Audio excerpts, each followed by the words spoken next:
राजस्थान सरकार के पूर्व चिकित्सा मंत्री रघु शर्मा ने ईरान, इजराइल, अमेरिका का जो युद्ध चल रहा है उस युद्ध को लेकर राजस्थान में चिकित्सीय व्यवस्थाओं पे पड़ने वाले असर को लेकर बात कही है।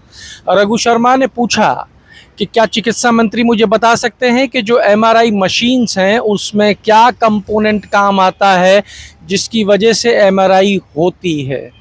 उन्होंने कहा कि नहीं, तो मैं बता देता हूँ, वो कंपोनेंट होता है हीलियम, और हीलियम जो है वो हम नहीं बनाते हैं, हीलियम हम इंपोर्ट करते हैं और हीलियम कतर से आता है।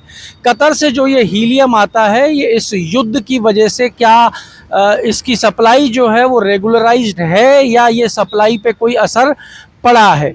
रघु शर्मा ने एक बड़ा सवाल उठाया। उन्होंने पूछा कि सरकार बताएगी कि उसके पास में क्या व्यवस्था है, कितना स्टॉक है और उन्होंने आगे की क्या व्यवस्था कर रखी है, क्योंकि अगर हीलियम नहीं होगा तो गंभीर बीमारियों से ग्रसित मरीजों की जो एमआरआई है वो किस तरीके से होगी, क्या वो बाधित नहीं हो जाएगी।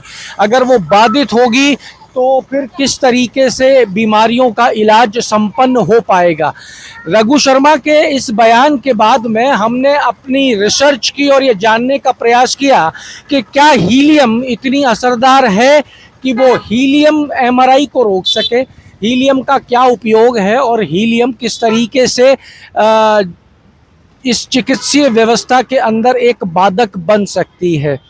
सबसे पहले तो आप सुन लीजिए कि पूर्व चिकित्सा मंत्री रघु शर्मा ने क्या सवाल उठाया है, उसके बाद में हम आपको बताते हैं कि हमने जो रिसर्च की है वो क्या कहती है। अब मैं सवाल सरकार से पूछना चाहता हूँ, राजस्थान में एमआरआई कितनी जगह हो रही है और एमआरआई के लिए कंपोनेंट क्या चाहिए, ये मैं चिकित्सा मंत्री जी से ही पूछना चाहता हूँ। और अगर उनको मालूम है तो अच्छी बात है, नहीं मालूम है तो हीलियम जो है वो हमारे यहाँ नहीं पैदा होता। हीलियम हम इंपोर्ट करते हैं और कतर से इंपोर्ट करते हैं। अगर कल ये जो वार की सिचुएशन बनी है ईरान और इजराइल अमेरिका के बीच में, कतर भी इसमें एक पॉइंट है। अगर वहां स्थितियां गंभीर हुई, आपके पास पर्याप्त मात्रा में हीलियम नहीं हुआ तो ये एमआरआई बंद होगी, चालू रहेगी, इसका जवाब कौन देगा। तो इसका एडवांस मैनेजमेंट किया कि नहीं सरकार ने। भारत सरकार से बात की हो तो कोई पत्रावली बताओ कि वो डिप्लोमेटिक आप स्टैंड लेके बात करें। हमारी मंथली रिक्वायरमेंट हीलियम की इतनी है, हमारे पास अवेलेबिलिटी इतनी है और हमें स्टॉक में इतना चाहिए, इसकी कोशिश कौन करेगा। कहाँ सो रहे हो आप लोग। हर चीज में मैं समझता हूँ जो लोग हेल्थ को लेके चिंतित हैं उनको ये मालूम। अब आज बताया कि हमने तो इतना बजट कर दिया, बजट का क्या करें हम। तो ये आपने सुना किस तरीके से रघु शर्मा ने चिकित्सा मंत्री, राजस्थान सरकार एवं चिकित्सा विभाग को घेरने का प्रयास किया है। भारत सरकार से लेकर प्रदेश की सरकार को कटघरे में खड़ा करने का प्रयास उन्होंने किया है। जैसा कि मैंने आपको बताया, रघु शर्मा के सवाल उठाने के बाद हमने रिसर्च की और जानने का प्रयास किया कि हीलियम की क्या स्थिति है। तो जब हमने रिसर्च की तो पता लगा कि एमआरआई मशीन्स के अंदर, एमआरआई मशीन बेसिकली मैग्नेट के आधार पर चलती है और वो जो मैग्नेट है उस मैग्नेट के लिए, उस मैग्नेट को ठंडा रखने के लिए हीलियम गैस की जरूरत होती है। हीलियम गैस को प्रिजर्व करने के लिए -269 डिग्री सेंटीग्रेड का टेम्परेचर जरूरी है जिसे मेंटेन करना पड़ता है। अगर ये टेम्परेचर मेंटेन ना किया जाए तो ये हीलियम वाइप आउट हो जाती है, यानी कि उस मशीन में से निकल जाती है। हीलियम देश में नहीं बनती, ये बात सही है। हीलियम कतर से इंपोर्ट की जाती है, ये बात भी सही है। पर रघु शर्मा जी ने जो सवाल उठाया कि क्या हमारे पास कितना स्टॉक है और उसकी क्या व्यवस्था है, तो ये जितनी भी एमआरआई मशीन्स हैं ये बड़ी बड़ी अमेरिकन कंपनीज के द्वारा लगाई जाती हैं और इसके अंदर हीलियम गैस फिलिंग का काम भी उन्हीं के जिम्मे होता है। जब उनके जिम्मे होता है तो वो व्यवस्था करना उनका काम है, पहली चीज। दूसरी चीज, अगर ये गैस वाइप आउट हो जाती है तो इस एक एमआरआई की मशीन में लगभग 1800 से 2000 लीटर हीलियम गैस भरी जाती है। लड़ाई से पहले हीलियम की जो कीमत थी अंतर्राष्ट्रीय बाजार के अंदर वो 2000 रुपये लीटर थी, यानी एक मशीन के अंदर लगभग 40 लाख रुपए की हीलियम गैस भरी जाती है। अब राजस्थान के अंदर अभी 30 मशीनें लगभग और लगनी प्रस्तावित हैं और जितनी मशीनें लगी हुई हैं वो भी इसी के आधार पर काम कर रही हैं।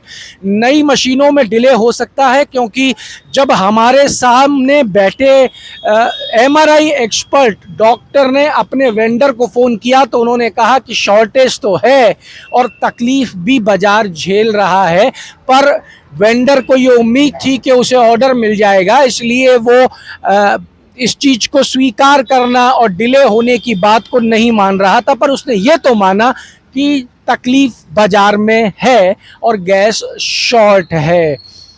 अगर हीलियम गैस शॉर्ट होती है तो एमआरआई जैसी जो मशीनें हैं वो काम करना बाधित कर सकती हैं, उनका काम करना बंद हो सकता है और जो जटिल बीमारी के मरीज हैं उन मरीजों के आगे एक बड़ी समस्या खड़ी हो सकती है, क्योंकि बिना एमआरआई के डॉक्टर्स डायग्नोस नहीं कर पाएंगे कि बीमारी की क्या स्थिति है और बीमारी किस हद तक आपके शरीर में पहुंच चुकी है और क्या इलाज करना है।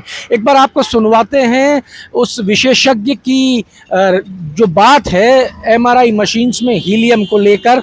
ये हैं डॉक्टर नमित सोनी, ये सोनी अस्पताल के डायरेक्टर हैं और राजस्थान में कई बड़ी एमआरआई मशीन्स के ये बड़े व्यवस्थापक के रूप में काम भी कर रहे हैं। इनकी मशीन्स कई जगह राजस्थान में लगी हुई हैं, इवन राजस्थान सरकार के कई भवनों के अंदर इनकी मशीनें उपलब्ध हैं।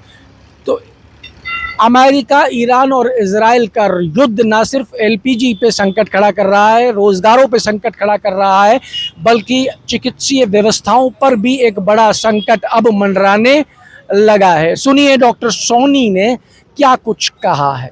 देखिए, एमआरआई मशीन के अंदर हीलियम का बहुत इंपॉर्टेंट रोल होता है, बिकॉज एमआरआई मशीन जैसा अपन जानते हैं मैग्नेटिक रेजोनेंस एंड इंडक्शन कहते हैं, मतलब हम मैग्नेट एक होता है उससे हम बॉडी के अंदर स्कैन करते हैं, तो वो मैग्नेट जो मेंटेन करा होता है वो हीलियम उसके अंदर होती है एंड वो उस मैग्नेट का जो हीलियम का टेम्परेचर होता है वो -269 डिग्री सेल्सियस का टेम्परेचर मेंटेन करती है।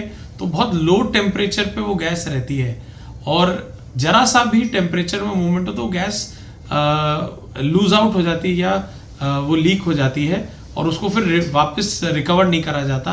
तो और एक मशीन में नाना करते हुए भी 1800 से 2000 लीटर की जो कि गैस होती है वो होती है एक मशीन को चलाने की ज़रूरत।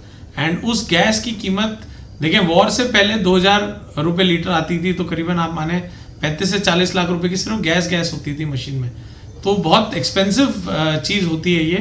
तो आज की डेट में अगर इसकी डिमांड है और जो डिमांड आएगी, अगर कोई रिक्वायरमेंट शॉर्टेज होती है तो बहुत मोटा एक्सपेंस है ये किसी भी एक डायग्नोस्टिक या एक हॉस्पिटल के लिए। जब ये जो एमआरआई मशीन चलाते हैं तो हम बड़े चिंतित हैं, क्योंकि जब नई मशीन है तो वो तो पूरा ही खर्चा है, लेकिन ऑपरेटिंग लेवल पे भी जब अगर कोई कुछ भी दिक्कत हो या कोई मेंटेनेंस के चक्कर में कोई हीलियम टॉपअप करनी पड़ जाए तो एक बहुत मोटा एक्सपेंस हो सकता है। तो वॉर के टाइम पे ये अनसर्टेनिटी तो देखें बहुत बढ़ गई है। तो शॉर्टेज की क्या स्थिति और ये कहाँ से आती है? ये जो गैस होती है ये कंपनी लेवल पे ही आती है। आज हमारे पास जी, फिलिप्स और सीमेंस इन सब की मशीनें लगी हैं, तो हमारी रिक्वायरमेंट कंपनी को जाती है, कंपनी अपने लेवल पे करती है। देखिए, हमारे को पता है कि ये जो हमारी मशीनों के लिए प्रिक्योर करी ये इंडिया के बाहर से आई है। अब एग्जैक्टली कहाँ से आती है, देखें, ये कंपनी लेवल पे जाती है। ये खुद भी नहीं स्टोर कर सकते, बिकॉज गैस को स्टोर करने के लिए मैंने आपको बताया कि तापमान किस लेवल पे मेंटेन करना पड़ता है, तो इसको स्टॉक करना बहुत एक्सपेंसिव है। तो ये भी ऑन ऑर्डर ऑन डिमांड ही आती हैं। जब भी मशीनों की रिक्वायरमेंट होती है या कोई नई मशीन इंस्टॉल होती है तो उस टाइम पे ही आती है। तो अब जैसे कोई डिमांड आएगी तो उसी पे पता चलेगा, लेकिन ओवरऑल कह रहे हैं कि ग्लोबल शॉर्टेज है और इसकी सप्लाई में दिक्कत आने वाली है। जो भी वॉर का गल्फ कंट्रीज में चल रहा है तो इसमें कह रहे हैं डिसरप्शन का है और दिख रहा है कि कंपनियों को है। तो वो हमारी जो भी मीटिंग्स आज कोई मशीन के लिए हम एक नई मशीन के लिए कर भी रहते हैं मीटिंग, तो वो यही कह रहे हैं कि साहब इसके बारे में हम आपको एग्जैक्ट बताएंगे। तो अभी अनसर्टेनिटी बहुत चल रही है इसके रिगार्डिंग। आपके राज्य की खबरें आपके शहर की खबरें सबसे पहले जानने के लिए देखते रहें अमर उजाला। चैनल को सब्सक्राइब जरूर कर लें और पाएं हर अपडेट।